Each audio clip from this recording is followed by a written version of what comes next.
ಇವಾಗ ಏನು ಸದನ ಕಳೆದ 3-4 ದಿವಸಗಳಿಂದ ನಡೀತಾ ಇದೆ, ಅದು ಹೋಗ್ತಾ ಇರ್ತಕ್ಕಂಥ ಹಾದಿಯನ್ನು ನಾವೆಲ್ಲರೂ ಕೂಡ ನೋಡ್ತಾ ಇದ್ದೇವೆ.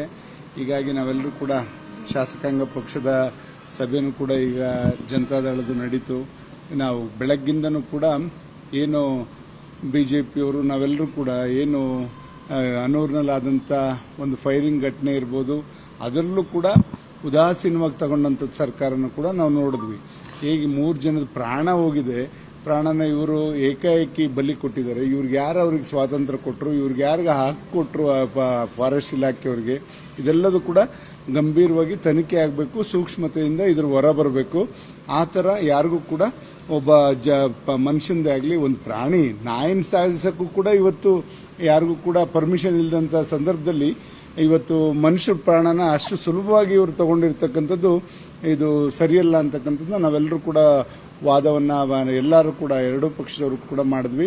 ತದನಂತರ ಒಂದು ಸದನ ನಡೀಬೇಕಾದ್ರೆ ಇವತ್ತು ಮುಖ್ಯಮಂತ್ರಿಗಳಾಗಿ ಡಿ.ಕೆ. ಶಿವಕುಮಾರ್ ಅವರು ಪ್ರಮಾಣ ವಚನ ಸ್ವೀಕರಿಸಿದ ನಂತರ ಅವರೊಂದು ಹೇಳಿಕೆನೂ ಕೂಡ ನಾವು ಇವತ್ತು ಸೂಕ್ಷ್ಮವಾಗಿ ಗಮನಿಸಬೇಕಾಗ್ತದೆ. ಯಾರಾದರೂ ಕೂಡ ಲಂಚ ಕೇಳಿದ್ರೆ ನನಗೆ ಹೇಳಿ ಅವ್ರ ಮೇಲೆ ಶಿಸ್ತಿನ ಕ್ರಮ ತಗೋತೀನಿ ಅಂತ ಒಂದು ಮಾತನ್ನು ಕೂಡ ಮುಕ್ತವಾಗಿ ಇಡೀ ರಾಜ್ಯದ ಜನತೆಗೆ ಸಂದೇಶವನ್ನು ಕೊಟ್ಟರು.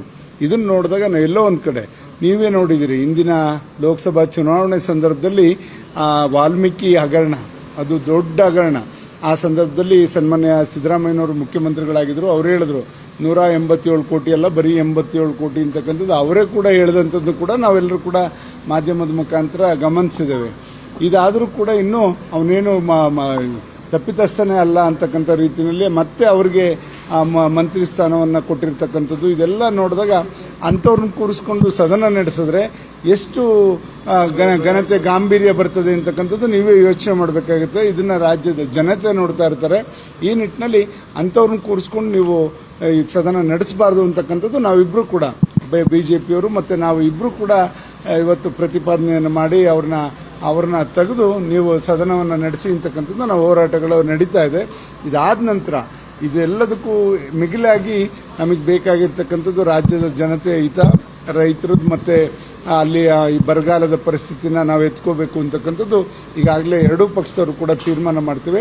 ಇದಾದ ನಂತರ ಬರಗಾಲದ ಒಂದು ಚರ್ಚೆನೂ ಕೂಡ ತಂದು ಗಂಭೀರವಾಗಿ ಇವತ್ತು ಸುಮಾರು 173 ತಾಲೂಕುಗಳು ಈಗಾಗಲೇ ಬರಗಾಲ ಇರ್ಬೋದು ಅಂತಕ್ಕಂಥದ್ದು ಒಂದು ತೀರ್ಮಾನ ಇವತ್ತು ಸಮೀಕ್ಷೆನೂ ಕೂಡ ಆಗಿದೆ. ಅದರಲ್ಲಿ ಏನು ಕೇಂದ್ರ ಸರ್ಕಾರದ ಒಂದು ನಿಯಮದಂತೆ 102 ತಾಲೂಕುಗಳು ಬರಗಾಲ ಅಂತ ಘೋಷಣೆ ಮಾಡಬೇಕು ಅಂತಕ್ಕಂಥದ್ದು ಕೂಡ ಈಗಾಗಲೇ ಸರ್ಕಾರ ಯೋಚನೆ ಮಾಡ್ತಾ ಇದೆ. ಅದನ್ನು ಶೀಘ್ರವಾಗಿ ಘೋಷಣೆ ಮಾಡಬೇಕು ಅಂತಕ್ಕಂಥದ್ದು ಕೂಡ ನಮ್ಮ ಚರ್ಚೆಯಲ್ಲಿ ಒಂದು ಮುಖ್ಯವಾದ ಅಂಶ ಆಗಿತ್ತು.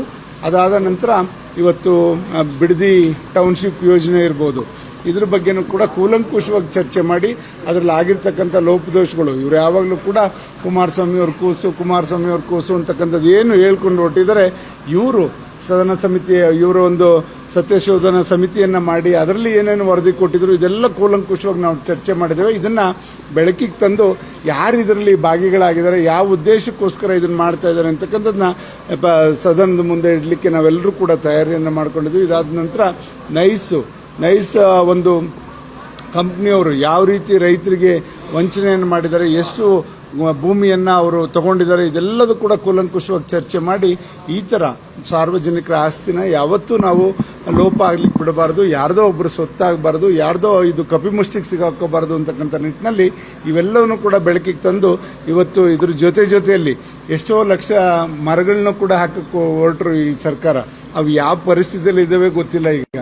ಏಕೆಂದರೆ ಕುಮಾರಸ್ವಾಮಿ ಅವರು ಒಂದ್ಸತಿ ಅವ್ರ ಮಾತಲ್ಲೂ ಕೂಡ ಹೇಳಿದ್ರು, ಇವರು ಗಿಡ ಹಾಕುವಂಥವ್ರನ್ನ ಕರ್ಕೊಂಬಂದಿಲ್ಲ, ಎಲ್ಲೋ ನಮ್ಮ ಮಂಡ್ಯದ ಕಡೆ ಭತ್ತ ನಾಟಿ ಮಾಡಿರೋನ್ನ ಕರ್ಕೊಂಬಂದಿರ ಅಂತಕ್ಕಂಥದ್ದು ಕೂಡ ಹೇಳಿದ್ರು. ಖಂಡಿತ ಅಷ್ಟು ಅರ್ಧ ಅಡಿ ಒಂದೊಂದು ಗಿಡ ಹಾಕಿದ್ರೆ ಅವೆಲ್ಲಿ ಬರ್ಲಿಕ್ಕೆ ಸಾಧ್ಯ? ಇವರು ಅದನ್ನು ತೋರ್ಪಡಿಕೆಗೆ ಮಾಡಿದ್ರೆ ಪ್ರಕೃತಿನ ಉಳಿಸೋ ನಿಟ್ಟಿನಲ್ಲಿ ಇವರು ಆ ಯೋಜನೆ ಮಾಡಿಲ್ಲ. ಇಂಥ ಎಲ್ಲ ಹಲವಾರು ಒಂದು ದುರ್ಘಟನೆಗಳು ಮಾಡಿದಂಥದ್ದು ವೈಫಲ್ಯಗಳು ಇವತ್ತು ಎತ್ತಿ ಹಿಡಿತಕ್ಕಂಥ ಕೆಲಸವನ್ನು ನಾವು ಮತ್ತೆ ನಮ್ಮ ಮಿತ್ರ ಪಕ್ಷವಾದಂಥ ಬಿಜೆಪಿಯವರು ಒಟ್ಟಾಗಿ ಧ್ವನಿ ಎತ್ತಿ ಈ ಸರ್ಕಾರ ಮಾಡ್ತಾ ಇರತಕ್ಕಂಥ ಲೋಪದೋಷವನ್ನು ಎತ್ತಿ ಹಿಡಿದು ಇವತ್ತು ರಾಜ್ಯನ ಒಂದು ಸರಿ ದಾರಿನಲ್ಲಿ ಕೊಂಡೊಯ್ಯಲಿಕ್ಕೆ ನಾವು ಅವರಿಗೆ ಒತ್ತಾಯ ಮಾಡೋ ನಿಟ್ಟಿನಲ್ಲಿ ಈ ಸದನದಲ್ಲಿ ಬಳಕೆ ಮಾಡ್ಕೋಬೇಕು ಅಂತಕ್ಕಂಥ ತೀರ್ಮಾನಕ್ಕೆ ಇವತ್ತು ಜನತಾದಳದ ಶಾಸಕಾಂಗ ಪಕ್ಷದಲ್ಲಿ ತೀರ್ಮಾನ ಆಗಿದೆ ಅಂತ ಹೇಳಲಿಕ್ಕೆ ಬಯಸ್ತೇನೆ.